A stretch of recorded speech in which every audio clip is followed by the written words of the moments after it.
My name is Candace Sanderson, and I welcome you to the final episode in my channeling series. Today, I will share some techniques I've learned from my messengers. Before understanding these channeling tricks of the trade, I experienced them firsthand.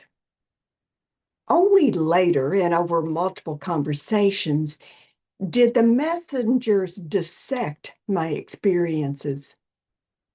They explained them in very easy to understand terms.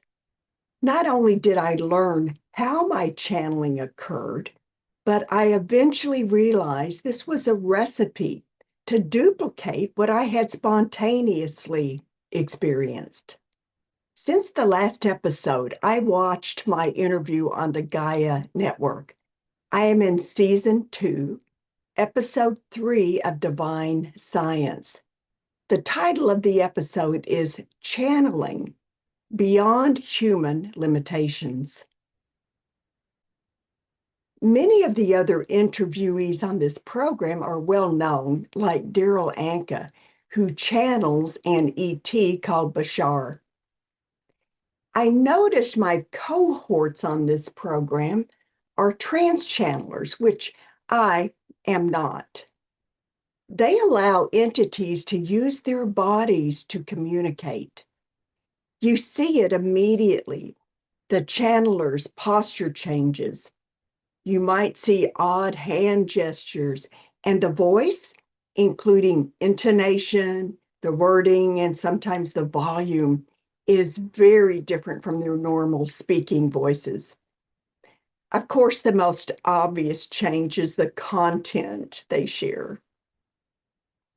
The channeler's POE, point of existence, awareness, has stepped aside, and the entity takes residence in that created space. The 5D entities now have the means to communicate thanks to the channeler's body. No thanks. When I channel, physical changes sometimes occur.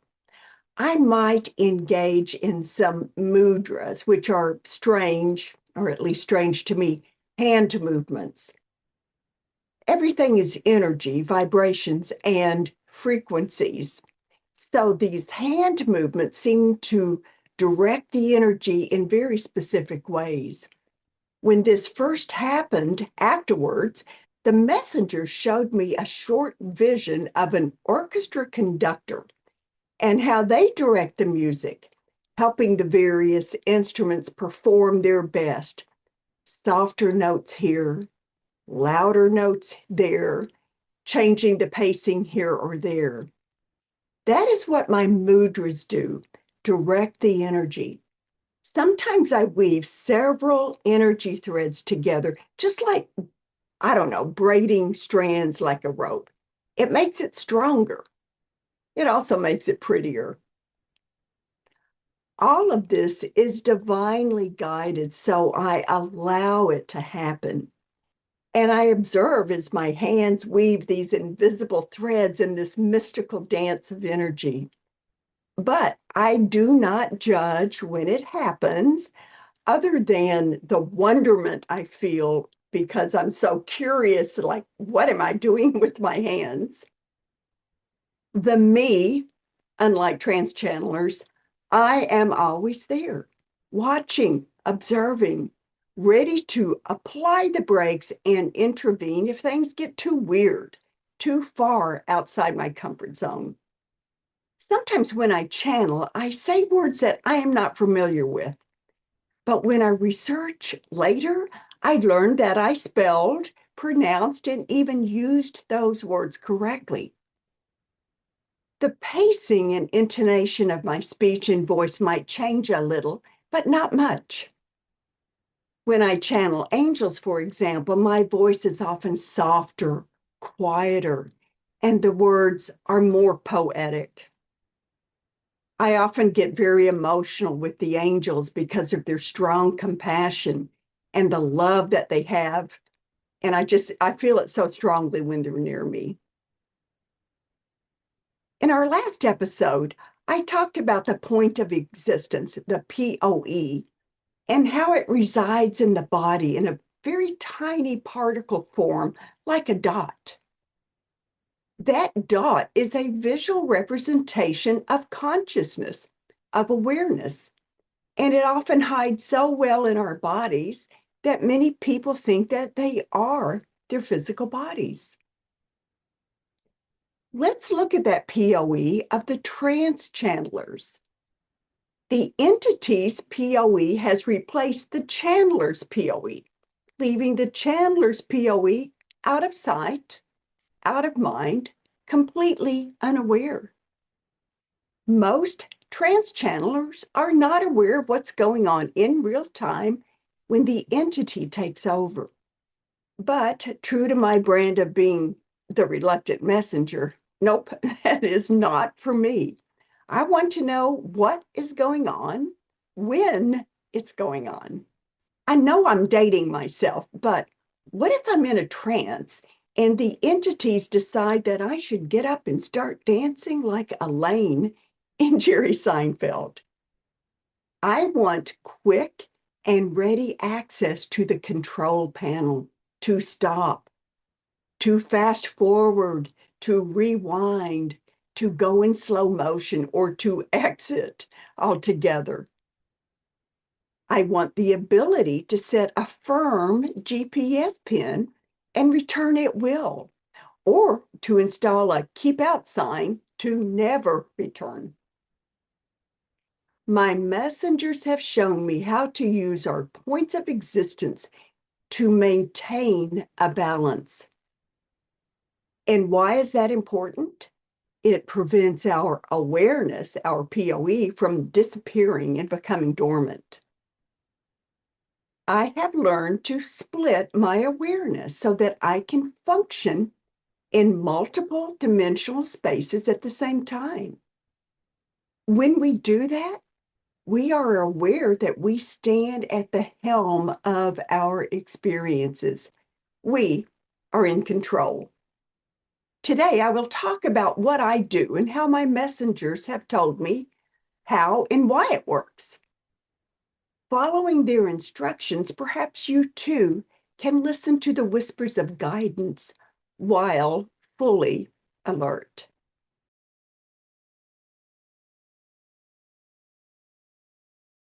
We have what we need to begin, the foundations. We have the POE, the point of existence, our awareness that we can expand from a particle form to a wave form. We know about the TEA formula, thoughts, energy, action, and how the energy of emotion is what fuels our thoughts and intentions for the intended action. Poor quality fuel derails the original intentions. And we've seen the effects of our points of existence on time, which is a waveform called a sine wave. As we expand into a three-dimensional globe of existence from that dot, that particle form of the POE, we have greater influence over time and space. The time sine wave collapses and allows our sphere of awareness to hold much more of the timeline, giving us unprecedented awareness of past and future events. When we are in the 5D, those non-physical realms beyond our normal day-to-day lives, we step beyond time and space. We learn to bend what we thought was immovable, time. It's difficult to wrap our brains around this because our 3D lives are contingent on both time and space. But those 5D areas contain all that is, and it happens all at once.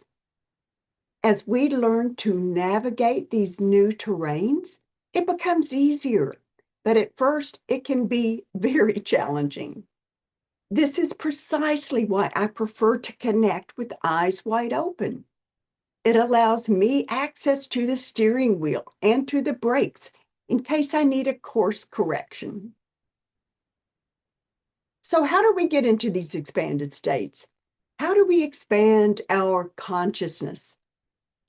We've already discussed how natural this is and how frequently it occurs.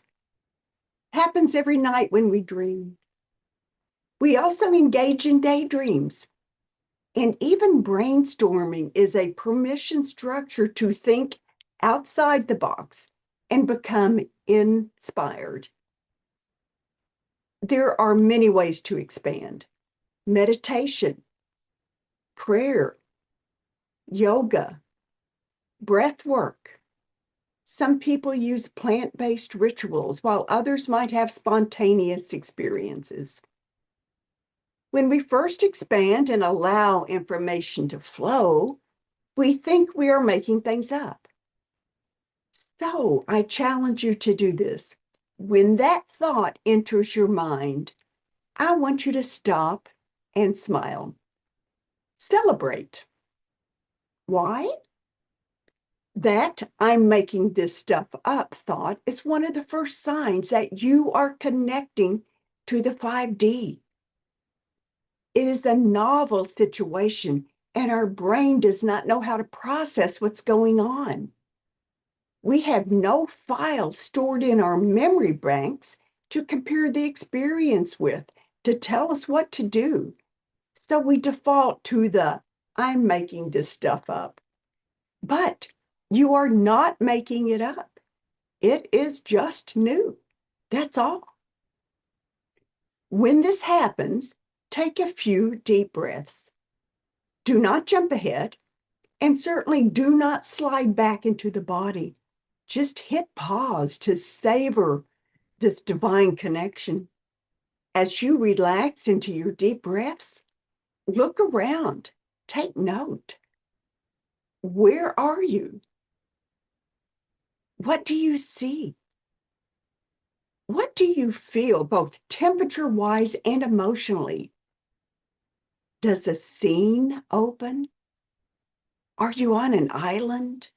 Maybe you're floating in midair, swimming in the water. Do you sense a presence? If so, ask questions. Where am I? Who is with me? And then wait for a response, any response. Do you, air quotes, hear words?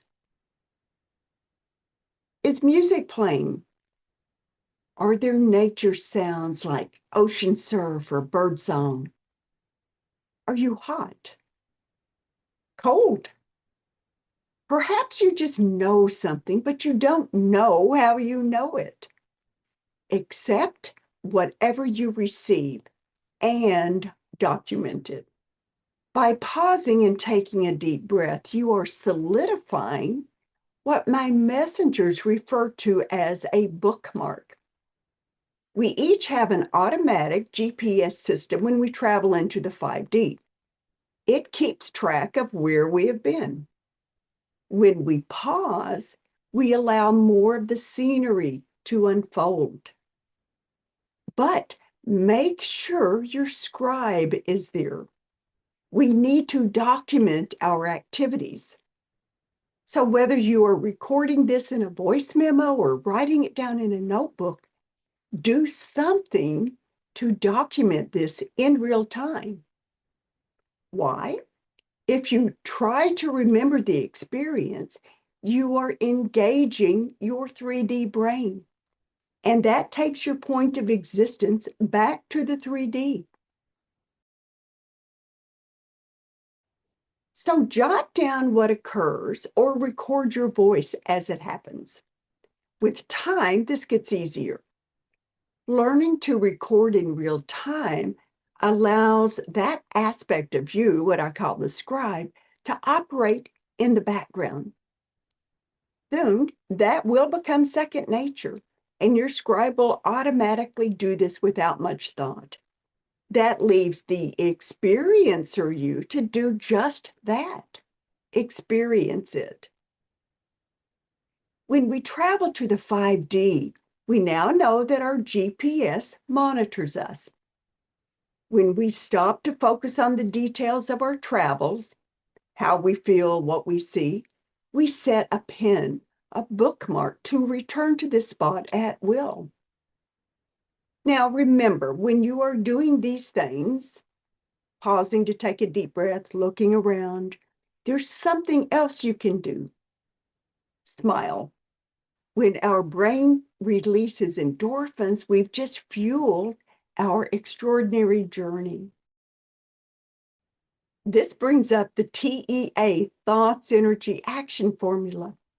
We want to remain in neutral when we pause and not backslide into the 3D, because if we start to doubt, for example, our fuel will derail our trip. So smiling keeps our energy positive, and that allows us to remain idle and look around. As you pause and watch your experience unfold, you perceive more detail. But did you realize you've just engaged another aspect of you? Your observer. That makes at least 3 of you operating. You have the experiencer. You have the scribe recording the event. And now you notice the observer who is watching the events unfold in real time. Later, you will discover that your observer can give you a different perspective by zooming in close or maybe flying upward for a bird's eye view. But for now, just realize you are in multiple places at one time, and each aspect of you has a different job description. If you find that more of you is in the scribe and not in the experience, you can actually move part of you back to the experiencer. I have several videos on psychic tools that you can check out on my YouTube channel or in my Reluctant Messenger podcast on that. But let's try something else. By looking at all the details and recording them, you have just set a pin, a bookmark. But you can solidify that GPS pin and make it easier to recall by personalizing it. See yourself holding a flag. Okay, so that's your observer watching you as the experiencer holding the flag. And look at the flag that you're holding. Maybe it looks like one of those GPS markers on a computer screen. Now plant that flag in the ground, or hang it from a tree, or float it in midair. You are in charge. You decide. Now let's personalize your flag. Again, we're bringing in that TEA formula. You have the thought, the intention to change the flag. You fuel it by smiling. And then when you personalize it, it will manifest. That's the A in TEA immediately. You want your flag purple? The flag is purple. If you love horses, put a picture of a horse on it. Do something to make it more you. Put a number on it, your area code, your birth date, your street address, your social security number. You are installing more of your energy into this GPS flag. When we travel to the 5D, we learn how responsive the energy is there. So by using our energy to personalize the flag, it has immediate effects. It becomes a magnet to draw you closer on your next visit. There are no wait times for manifestations in the 5D like there are in 3D. The manifestations in the 3D are so slow that often we don't realize we are manifesting. The more time that you spend in the 5D, the more you change, the more your energy body changes. Your energy field entrains to those frequencies and vibrations of these other dimensional spaces. You become more sensitive. And when you return to the 3D, you eventually realize that your physical senses begin to expand. So soak up this energy when you can. Don't be afraid to pause and absorb the surroundings at any point in time during your journeys.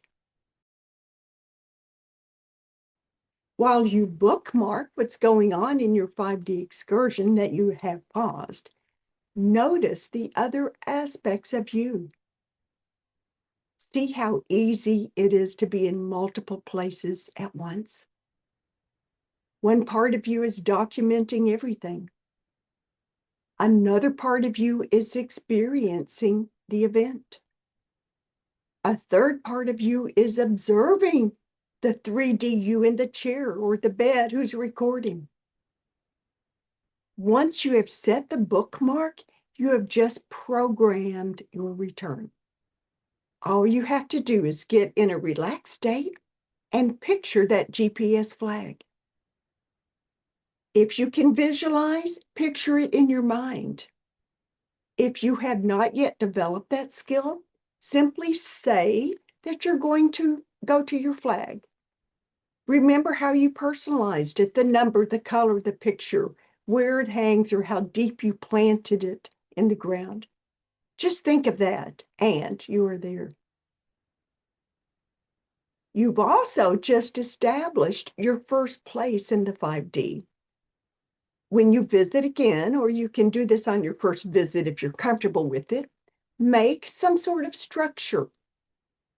I have a cafe with comfortable chairs and tables, complete with outdoor umbrellas. It's a great place to hang out with friends and drink coffee. Anything works as a flag. I often use a tiki torch because the flame will broadcast light, making it easier to find on my next trip. As you can see, when I channel, I am awake and alert. It is now second nature for me to document the events. My scribe is so busy that I do not even pay attention to her. Later, when I transcribe my recordings, I'm often surprised at the details I have captured. And the research after the experience always brings pearls of wisdom to my daily life. I hope I have helped to demystify out-of-body experiences and channeling from the 5D realms of energy. Remember that, first and foremost, you are more than your physical body. But if you are not your physical body, what are you? Energy, light, vibrations, frequencies, spirit, soul. However you wish to describe your true essence, know that you are not this 3D body. No, you are much greater than that. You came from a dimension where everything is connected. Slipping outside of the 3D returns us from where we came, those magical, mystical realms where wisdom beyond our wildest imaginations reside. That's when we begin to understand who we really are. And we also realize this is where we will return when it is our time to drop these physical forms for the final journey home. Why not spend some time in these divine spaces now and learn more about you, about your true essence? Why did you come here? What lessons did you come to learn? How can you be more authentic? Spend a few minutes each day in silence and be open to messages from your guides and angels. You will never know what you can learn until you are ready to allow and listen. Thank you for joining me. If you have not already done so, check out my interview on the consciousness connection a great docufilm on the connections between science and consciousness by Dave Beatty, Bob Davis, and Wilson Hawthorne. You can catch it on Gaia or Amazon Prime Movies if you don't subscribe to Gaia. And don't forget to check out Season 2, Episode 3 on channeling on Divine Science on Gaia. Until next time, remember the importance of kindness. That's how we will change the world, one smile at a time. Feel free to like, subscribe, comment, and share. And until next time, goodbye.